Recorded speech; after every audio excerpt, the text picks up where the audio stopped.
I'm from Bangladesh. How can we increase our memory power and work so fast? How can we memorize so fast and remember it for long? Is there any secret? Please pray for me to Allah that He gives more patience and increase my power. May Allah subhanahu wa ta'ala give you more sabr and increase the power, increase the memory. Now coming to your question, that how can we increase our memory power? How can you memorize so fast? And how do you memorize for so long? Normally, there are various techniques that you find in courses for memory. And if you Google, and there are many courses of how it can increase the memory, there are courses like mapping and different techniques of memory. But I personally feel that the best way to memorize is the help of Allah subhanahu wa ta'ala.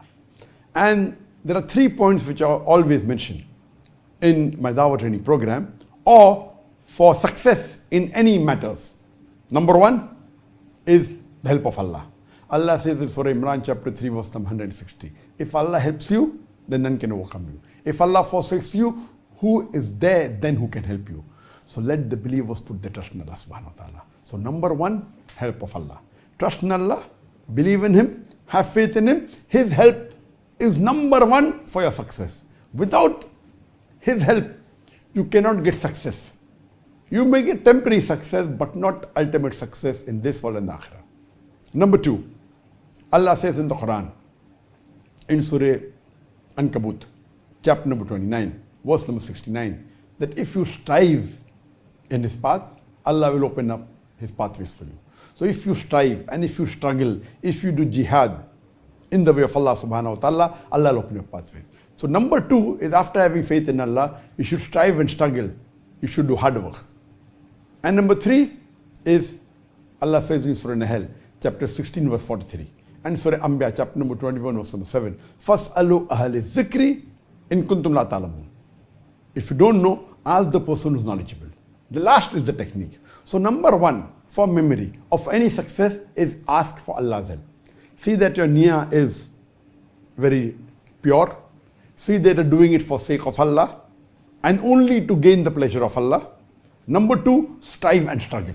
And number 3 is the technique. As far as the memory is concerned, there are different types of memory. There is something like a temporary memory, something like an immediate memory, and something which is memory of the past, something which is a permanent memory. So normally when you memorize, whether you're memorizing the Quran or whether you're memorizing a lecture or whether you're memorizing any matter, hard work is important. And depending upon Allah's help, some people may read it once. They may have a photogenic memory and it goes in their memory for long. You know, for example, Imam Bukhari, mashallah, Allah had given him a photogenic memory. His memory was phenomenal. He didn't have to work hard like us. That was Allah's help. So if you have that level of help of Allah, then that is ultimate.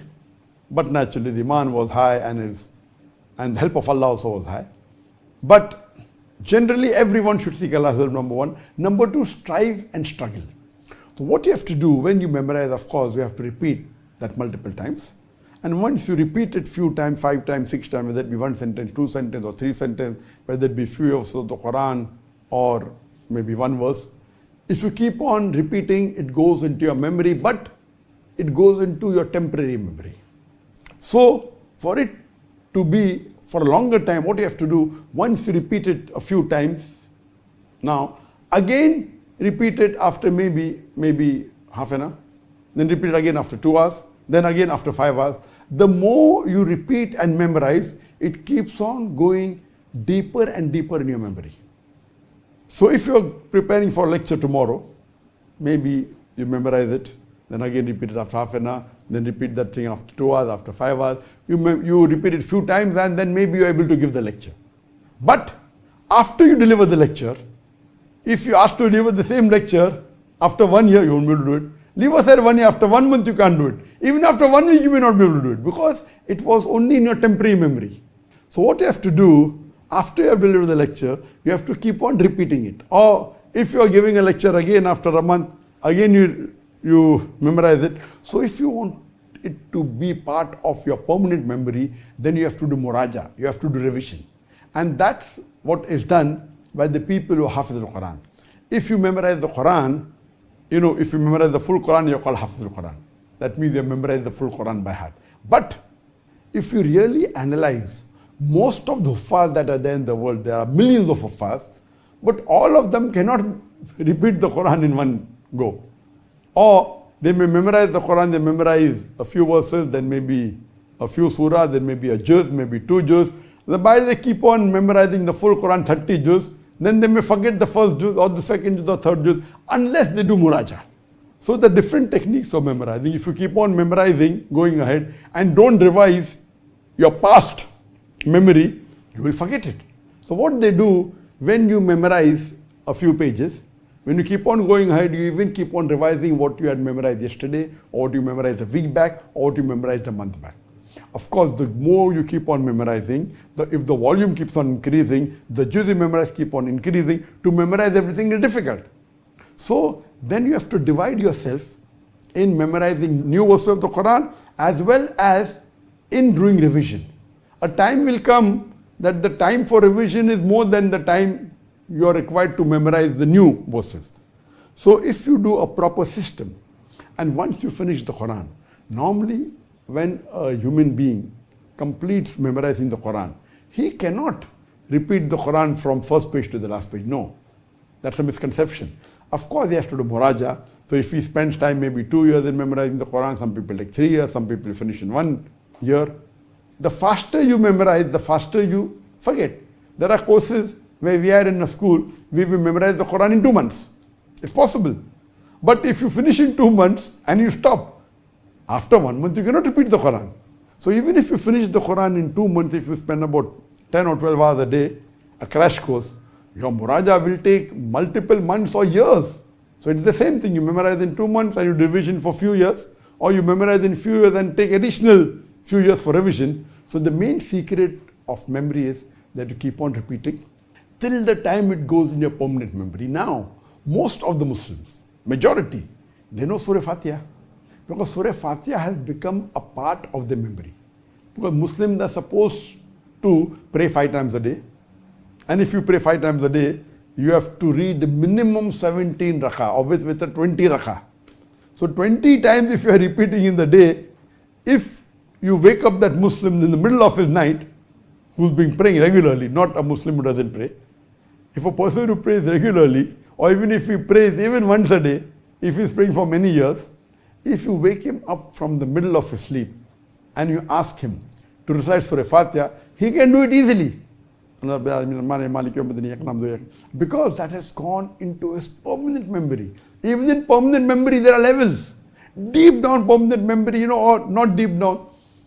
Same way, if you ask him to recite maybe Surah Ikhlas, even that may be part of his permanent memory. He might have repeated Surah Ikhlas many times. But if he doesn't recite a surah maybe once a month, he may not be able to repeat in the middle of his sleep. But with concentration, he can repeat it, because it's part of his permanent memory, but requires concentration.